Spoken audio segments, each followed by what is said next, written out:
अच्छा व्यक्ति इस संसार में मरता है तो वो लोग ये बोलते हैं कि ये ऐसे स्वर्ग गया और उसकी फोटो पर ऐसे लिखा जाता है स्वर्गवासी। लेकिन कलीसिया सच्चाई क्या है इस बात के पीछे? अगर कोई स्वर्ग पर नहीं है तो धर्मी लोग कहाँ जाएंगे? जो आज तक अगर कोई स्वर्ग पर नहीं चढ़ा है तो जो धर्मी लोग हैं वो कहाँ जाएंगे?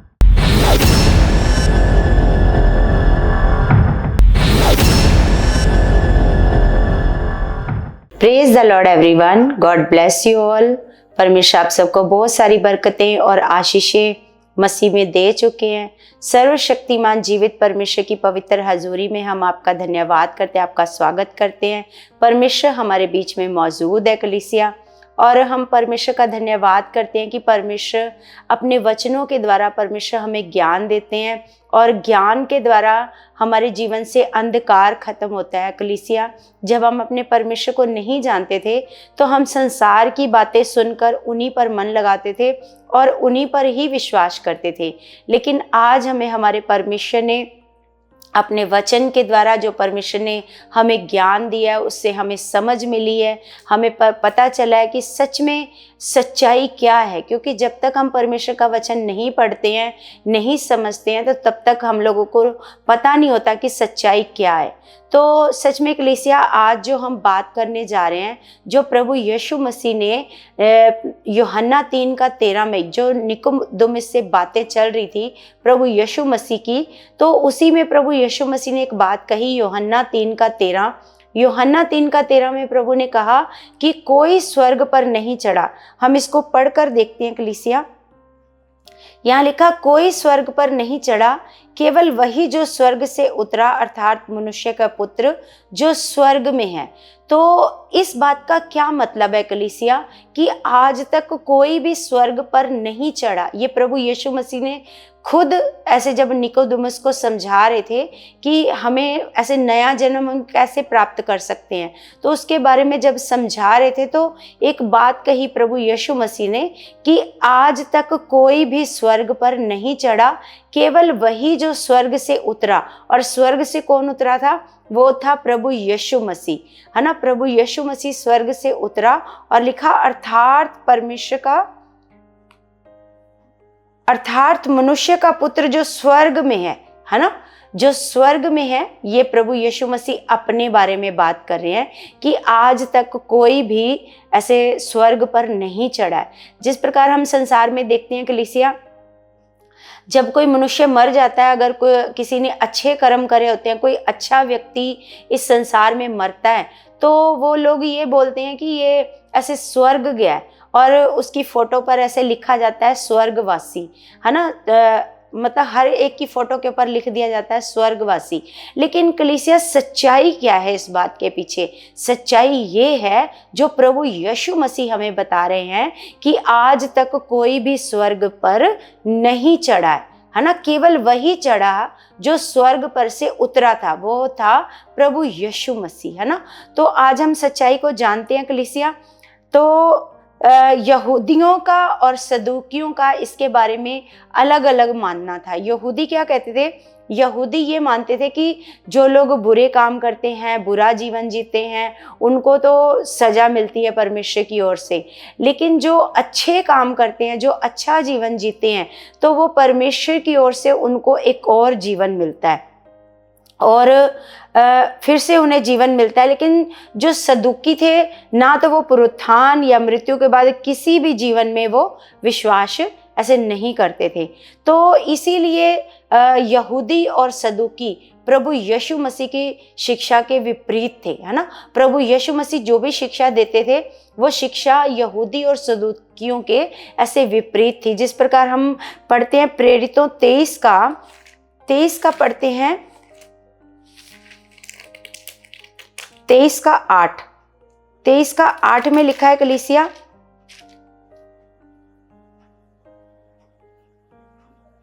क्योंकि सदुकी तो ये कहते हैं कि ना पुनरुत्थान है, ना स्वर्गदूत, ना आत्मा, परंतु फरीसी इन सब बातों को मानते हैं। तब बड़ा हल्ला मचा और कुछ शास्त्री जो फरीसियों के दल के थे उठ खड़े हुए और ये कहकर झगड़ने लगे, हम इस मनुष्य में कोई बुराई नहीं पाते। और यदि कोई आत्मा या स्वर्गदूत उससे बोला तो फिर क्या, मतलब वो आपस में ही एक मत नहीं है। सदूकी और फरीसी उन दोनों की अलग अलग मानना है मृत्यु को लेकर के, है ना। वो सदूकी मानते नहीं है, लेकिन जो यहूदी हैं वो इस बात को मानते हैं। तो कलीसिया आज हम सीखते हैं कि अगर कोई स्वर्ग पर नहीं है तो धर्मी लोग कहाँ जाएंगे। जो आज तक अगर कोई स्वर्ग पर नहीं चढ़ा है तो जो धर्मी लोग हैं वो कहाँ जाएंगे। जो धर्मी लोग हैं, जिस प्रकार हम परमेश्वर का वचन पढ़ते हैं इब्रानियों 9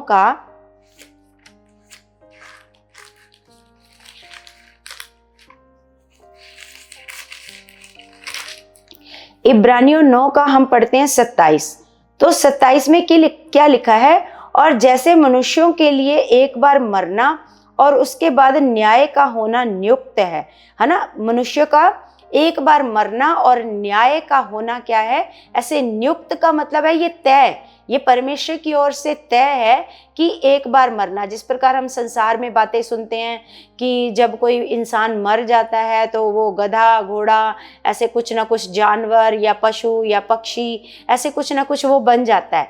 लेकिन हमारे परमेश्वर का वचन कहता है कि जो मनुष्य को जीवन मिलता है, जैसे अलग अलग जातियां हैं, जैसे जानवर की जाति है ना, तो अलग अलग ये जाति है। तो परमेश्वर का वचन हमें बताता है कि मनुष्य एक ही बार ऐसे जन्म लेता है और एक ही बार उसकी मृत्यु होती है, और मरने के बाद उसका न्याय होना क्या है, नियुक्त है। ऐसा नहीं है मरने के बाद अब वो घोड़ा बन गया है, अभी वो कुत्ता बन गया है, बिल्ली बन गया है, ऐसा नहीं है। ये संसार का ज्ञान है, लेकिन जो हमारा परमेश्वर हमें ज्ञान देता है वो अलग ज्ञान है। सच में कलीसिया, अगर हमारा परमेश्वर हम लोगों को ज्ञान नहीं देता तो आज भी हम संसार के ज्ञान पर ही ऐसे मन लगाते, संसार के ज्ञान पर ही ऐसे विश्वास करते। जबकि खुदावंद का वचन हमें कहता है जैसे मनुष्यों के लिए एक बार मरना, एक ही बार मरना और उसके बाद न्याय होना नियुक्त है, तो वैसे ही मसीह भी बहुतों के पापों को उठा लेने के लिए एक बार बलिदान हुआ, और जो लोग उसकी बाट जोते हैं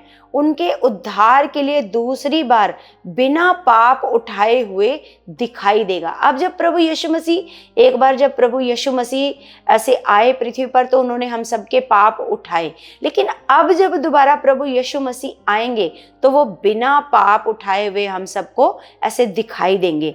तो कलीसिया, तो क्या होएगा जब हम ऐसे हमारी मृत्यु होएगी, तो क्या हमारा न्याय तुरंत होएगा?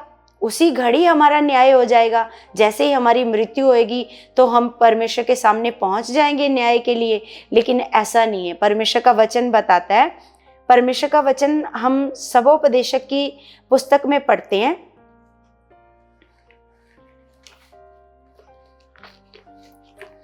सबोपदेशक पुस्तक, इसमें सुलेमान बताता है 9 का हम पढ़ते हैं 10।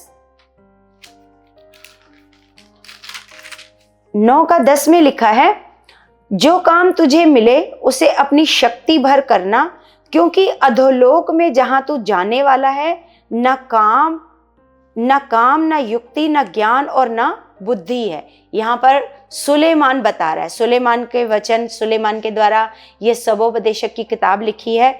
ये अधोलोक नाम की जगह का जिक्र कर रहा है सुलेमान। वो कहता है कि जो काम तुझे मिले उसे अपनी शक्ति भर करना, क्योंकि अधोलोक में जहां तू जाने वाला है न काम न युक्ति न ज्ञान न बुद्धि है। जिस जगह पर तू जाने वाला है मतलब मृत्यु के बाद का ये जिक्र है, क्योंकि अधोलोक नाम की जो जगह है वहां पर मनुष्य क्या करते हैं, मृत्यु के बाद जाते हैं। मृत्यु के बाद जाकर वहां पर अधोलोक नाम की जगह है, वहां पर जाकर सो रहे हैं। परमेश्वर के मतलब जो भी परमेश्वर के बनाए हुए लोग हैं, चाहे वो कोई भी हैं, चाहे वो धर्मी हैं, चाहे वो पापी हैं, कोई भी लोग हैं, जब वो मर रहे हैं, मृत्यु उनके जीवन में आ जाती है, मर रहे हैं, तो वो ऐसा नहीं है कि तुरंत न्याय हो गया और जिन्होंने अच्छे काम नहीं करे वो नरक चले गए हैं और जिन्होंने अच्छे काम किए हैं वो स्वर्ग चले गए हैं। ऐसा नहीं है। अभी वो क्या है, अभी वो एक अधोलोक नाम की एक जगह है जहां पर धर्मी भी जाकर सो रहे हैं और पापी भी जाकर के क्या कर रहे हैं, ऐसे सो रहे हैं। तो हम एक वचन देखते हैं भजन संहिता 146 अध्याय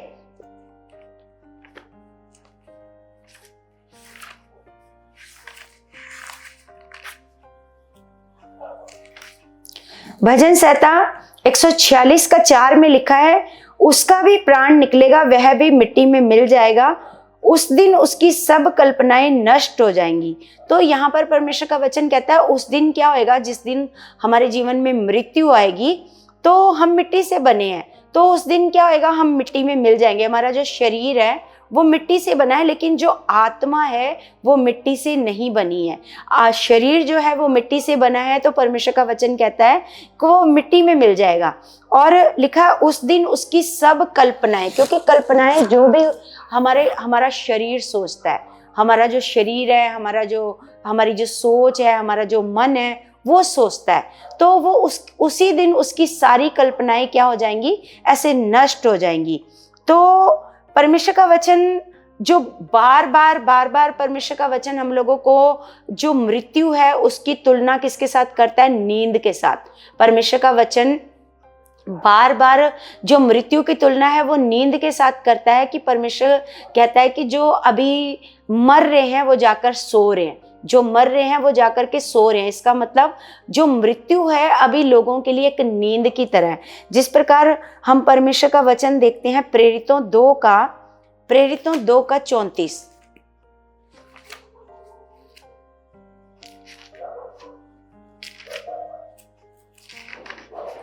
दो का 34 में लिखा है कलीसिया,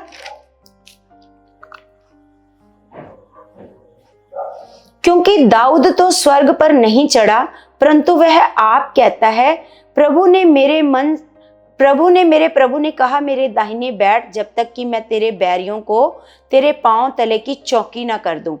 तो कलीसिया यहाँ पर दाऊद के बारे में कहा गया है कि दाऊद परमेश्वर के मन के अनुसार चलने वाला व्यक्ति था। परमेश्वर के मन के अनुसार चलने वाला व्यक्ति भी अभी स्वर्ग पर नहीं चढ़ा है, अभी स्वर्ग पर ऐसे नहीं चढ़ा, क्योंकि जितना भी कोई धर्मी क्यों ना हो, जितना भी कोई किसी ने अच्छा जीवन क्यों ना बिताया हो, परमेश्वर की इच्छा के अनुसार जीवन क्यों ना बिताया हो, वो भी आज तक स्वर्ग पर ऐसे नहीं चढ़ा है। दाऊद के बारे में लिखा है, दाऊद तो स्वर्ग पर नहीं चढ़ा, परंतु वह आप कहता है ना।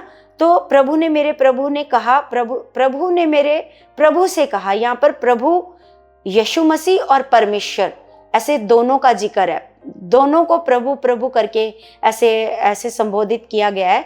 प्रभु ने मेरे प्रभु से कहा, मेरे दाहिने बैठ जब तक कि मैं तेरे बैरियों को तेरे पांव तले की चौकी ना कर दूं।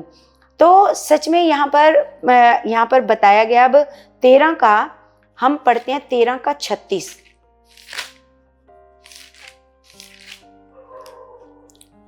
तेरह का 36 में लिखा है कलीसिया, क्योंकि दाऊद तो परमेश्वर की इच्छा के अनुसार अपने समय में सेवा करके सो गया। तो मतलब सो गया मतलब वो परमेश्वर की इच्छा के अनुसार उसने सेवा की, परमेश्वर की इच्छा के अनुसार उसने जीवन बिताया। जो कोई भी उसने अपने जीवन में पाप करा, गलती करी, बुराई करी, तो उसका उसने कई गुना ज्यादा पश्चाताप भी किया, कई गुना ज्यादा उसने अपने ऐसे सच्चे मन से उस बुराई के लिए, उस पाप के लिए ऐसे पश्चाताप करा। लेकिन उसके बारे में लिखा है कि वो तो क्या किया उसने, तो यहाँ पर कहता है दाऊद तो परमेश्वर की इच्छा के अनुसार अपने समय में सेवा करके सो गया और अपने बाप दादों में जा मिला और सड़ भी गया। मतलब कि अभी वो स्वर्ग पर नहीं चढ़ा है, वो जब कब्र में उसको डाला गया तो उसकी बॉडी सड़ गई और अधोलोक नाम की जगह में वो जाकर के क्या हो गया है, ऐसे सो गया। तो यहाँ पर जो परमेश्वर का वचन हम लोगों को बताता है वो मृत्यु की तुलना वो नींद के साथ करता है, कि परमेश्वर का वचन बताता है कि जो जाकर ऐसे मर रहे हैं वो जाकर के एक अधोलोक नाम की जगह में जाकर के क्या कर रहे हैं, वो सो रहे हैं। तो ऐसे हम परमेश्वर का वचन देखते हैं मत्ती 27, क्योंकि मृत्यु के बाद धर्मी और अधर्मी दोनों क्या हो जाती हैं, अचेत। अचेत मतलब उनके अंदर अब चेतना नहीं है, मतलब सोचने और समझने की ताकत नहीं है, वो क्या हो जाते हैं, अचेत हो जाते हैं। और भविष्य की प्रतीक्षा करते हैं, जब प्रभु यीशु मसीह आकर के उन्हें क्या करेगा, जगाएगा। वो उस भविष्य की प्रतीक्षा करते हैं, क्योंकि जब धर्मी और अधर्मी दोनों मरते हैं तो वो क्या हो जाते हैं, अचेत हो जाते हैं। अचेत का मतलब है कि उनके अंदर कोई चेतना नहीं है, कुछ भी वो सोच नहीं सकते, वो समझ नहीं सकते, अब उनके अंदर कोई बुद्धि, कोई समझ काम नहीं करती है। तो वो सिर्फ क्या है, एक ऐसे सो रहे हैं, ऐसे नींद में है। तो वो सिर्फ केवल एक चीज का इंतजार कर रहे हैं, उसका वेट कर रहे हैं, जब प्रभु यीशु मसीह आकर के उन्हें क्या करेगा, जगाएगा। जिस प्रकार हम मत्ती की पुस्तक में देखते हैं कलीसिया, मत्ती 27 का हम पढ़ते हैं 52 और 53। हम देखते हैं कि जब यहाँ पर प्रभु यीशु मसीह ऐसे क्रूस के ऊपर हम सबके लिए मरे, है ना, प्रभु यीशु मसीह क्रूस पर हम सबके लिए जब मरे, तो लिखा है, अगर हम 51 से पढ़ते हैं, और देखो मंदिर का पर्दा फटा, ऊपर से नीचे तक फटकर 2 टुकड़े हो गया, और धरती डोल गई, और चट्टानें तड़क गई, और कब्रें खुल गई, और सोए हुए पवित्र लोगों के बहुत से शव जी उठे, और उसके जी उठने के बाद वे कब्रों में से निकलकर पवित्र नगर में गए और बहुतों को दिखाई दिए, है ना। पवित्र नगर में गए और बहुतों को क्या हुए, ये दिखाई दिए। यहाँ पर नहीं लिखा है कि ये जी उठकर स्वर्ग को चले गए, ये पवित्र नगर को गए, और क्या हुआ, ये बहुतों को क्या हुए, दिखाई दिए। तो यहाँ पर जब प्रभु यीशु मसीह क्रूस पर हम सब के लिए मरे, तो बहुत सारी कब्रें खुल गई, बहुत सारी क्या हो गई, कब्रें खुल गई, और धर्मी जन जो सोए हुए थे, जो पवित्र लोग सोए हुए थे, इसका मतलब प्रभु यीशु मसीह के मरने से पहले भी जो लोग थे, मरे थे, वो भी जाकर क्या हुए थे, वो सो रहे थे। तो जब वो सो रहे थे तो क्या उठे, वो ऐसे वो क्या उठे, जी उठे, है ना। वो नींद में से क्या उठे, वो ऐसे जी उठे, उनके शव जी उठे, और जी उठने के बाद कब्रों में से निकलकर पवित्र नगर में गए और बहुतों को ऐसे दिखाई दिए। तो सच में कलीसिया, जो हमारे पिता परमेश्वर का वचन है, वो हम लोगों को क्या करता है, हम लोगों को अंधकार में से निकालता है ना। जैसे संसार में हम लोगों के पास ज्ञान है कि हमें इतने लाख योनियों को भुगतना पड़ेगा, फिर जाकर के मनुष्य का जीवन मिलता है। तो हमें पता चलता है कि परमेश्वर का वचन हम लोगों को किस प्रकार का ज्ञान देता है, बाइबल हमें किस प्रकार का ज्ञान देती है। हम अगर अपने परमेश्वर पर विश्वास करते हैं, तो हम परमेश्वर की बातों पर भी क्या करते हैं, विश्वास करते हैं, परमेश्वर के ज्ञान पर भी क्या करते हैं, ऐसे विश्वास करते हैं। तो कलीसिया, पौलुस ने भी जो मृत्यु है उसकी तुलना नींद के साथ करी है। पौलुस ने भी बहुत ऐसे वचनों के द्वारा ऐसे मृत्यु की तुलना को ऐसे नींद के साथ करा है। जिस प्रकार हम देखते हैं पहला कुरिन्थियों 15 का, पहला कुरिन्थियों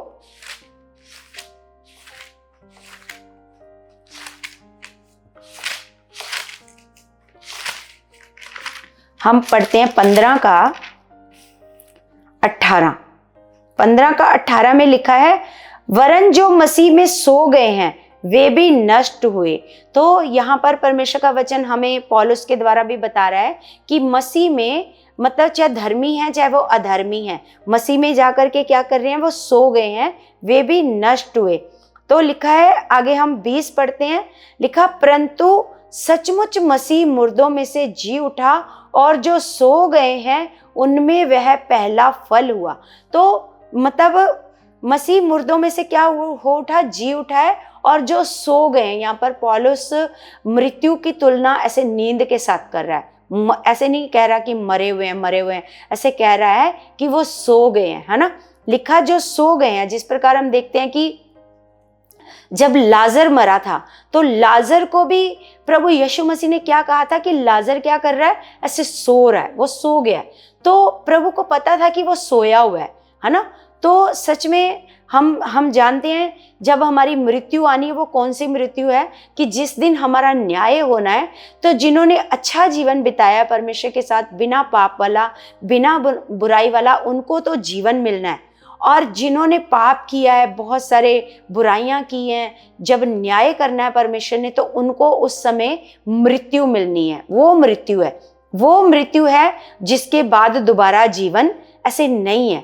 तो उसके एक तो अच्छा जीवन जीकर हमें क्या मिलना है, अनंत जीवन, और अच्छा जीवन ना जीकर हमें क्या मिलना है, मृत्यु, अनंत मृत्यु। तो उसके बाद केवल वो मृत्यु ही है, लेकिन जो अनंत जीवन है उसके बाद केवल वो जीवन ही है, उसके बाद कोई और दूसरा, कोई जन्म, कोई तीसरा जन्म, कोई दूसरी मृत्यु और नहीं है। तो इस प्रकार कलीसिया हमें परमेश्वर का वचन बताता है कि सही ज्ञान क्या है, मरने के बाद, है ना, क्या होना है लोगों का। अभी मरने के बाद लोग कहाँ हैं? अभी कोई स्वर्गवासी नहीं है, अभी कोई नरकवासी नहीं है, कोई स्वर्गवासी नहीं है। जिस दिन प्रभु यीशु मसीह आएंगे उस दिन प्रभु यीशु मसीह हम लोगों सोए हुओं को क्या करेंगे, ऐसे उठाएंगे। तो 20 के बाद हम पढ़ते हैं 51, 51 में लिखा है, देखो मैं तुमसे भेद की बात कहता हूं, हम सब नहीं सोएंगे। यहाँ पर पौलुस कहता है हम सब नहीं सोएंगे। यहाँ पर बात मृत्यु की हो रही है, लेकिन उसको वो सोने के बारे में बता रहा है। हम सब नहीं सोएंगे परंतु सब बदल जाएंगे, और ये क्षण भर में पलक मारते ही अंतिम तुरी फूकते ही होगा, क्योंकि तुरी फूकी जाएगी और मुर्दे अविनाशी दशा में उठाए जाएंगे और हम बदल जाएंगे।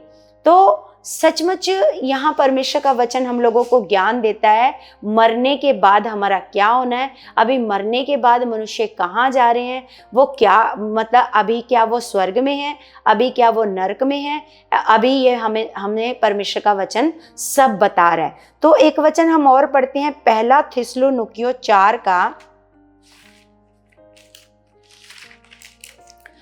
का हम पढ़ते हैं 13। हे भाइयों, हम नहीं चाहते कि तुम उनके विषय में जो सोते हैं अज्ञानी रहो। ऐसा ना हो कि तुम दूसरों के समान शोक करो जिन्हें आशा नहीं।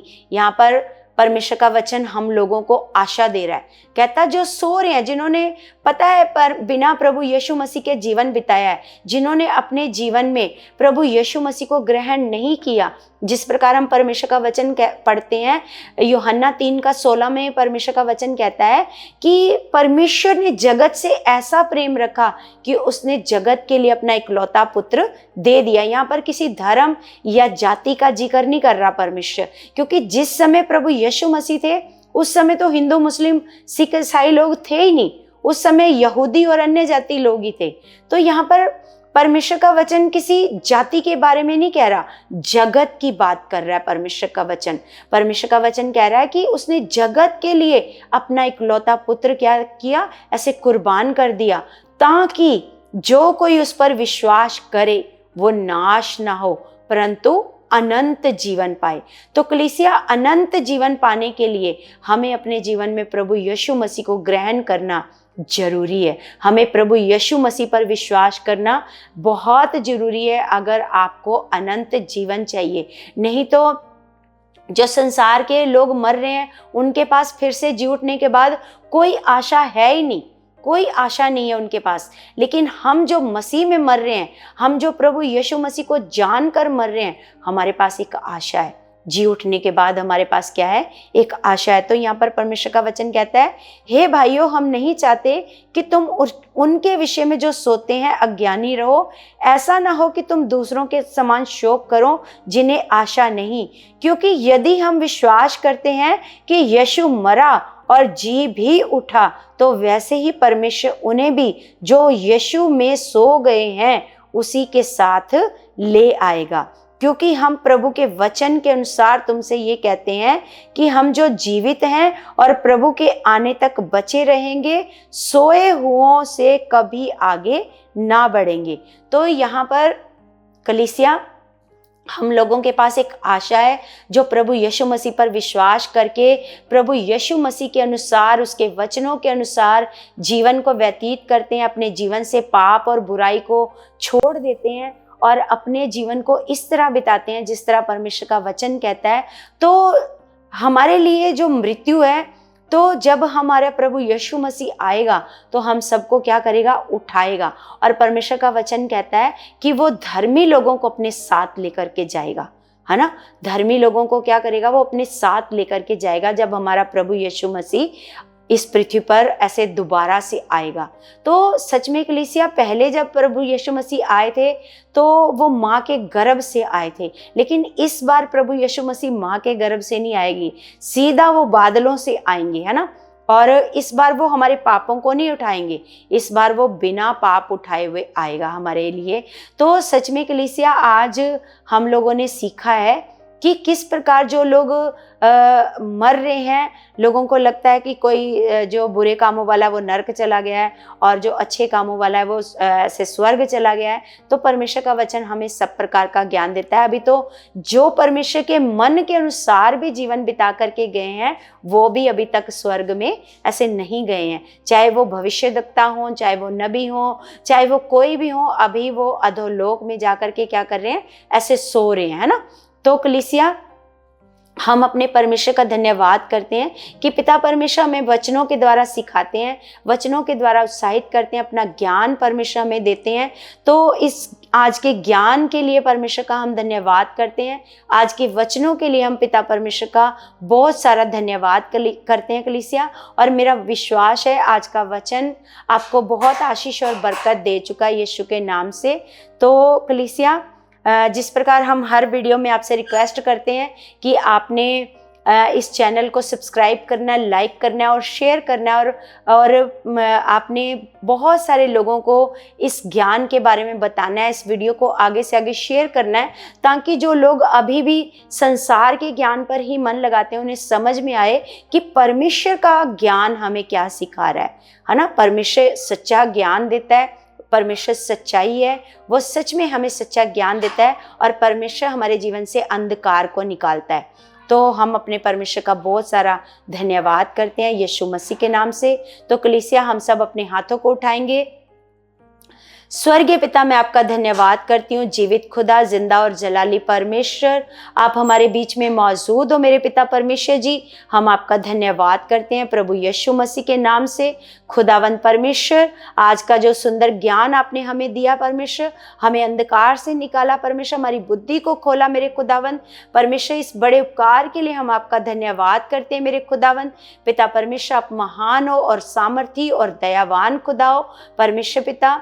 मैं आपके बच्चों के लिए प्रार्थना करती हूँ परमेश्वर जी, आज खुदावंद इनका भी मन खुले परमेश्वर, इनको बुद्धि और ज्ञान और समझ मिले परमेश्वर, ताकि परमेश्वर ये आपके ज्ञान को समझ पाए मेरे खुदावंद, आपके ज्ञान को समझ कर परमेश्वर आपके वचन के अनुसार चलें खुदावंद परमेश्वर। मैं विश्वास करती हूँ आप हमारे बीच में मौजूद हो खुदावंद पिता परमेश्वर। जो लोग बीमार हैं, दुखों में पड़े हैं, परेशानियों में पड़े हैं पिता, आज मैं सच्चे मन से परमेश्वर आपके पास आती हूँ और उन लोगों के लिए मैं प्रार्थना करती हूँ, दुआ करती हूँ मेरे खुदावंद कि परमेश्वर तेरा पवित्र आत्मा परमेश्वर उन लोगों को छुए परमेश्वर, और जो बीमारी में पड़े हैं खुदा, वो बीमारी से चंगे हो जाएं पिता, दुखों से बाहर आ जाएं, कलेशों से बाहर आ जाएं पिता। तेरी सच्ची शांति उनके जीवनों में काम करे खुदावंद, तेरी ग्रेस उनके जीवनों में काम करे परमेश्वर पिता। तेरा आत्मा उन्हें बीमारी से छुड़ाए, दुखों से छुड़ाए, गरीबी से छुड़ाए पिता परमेश्वर। हर हालात से पिता तेरा आत्मा उन्हें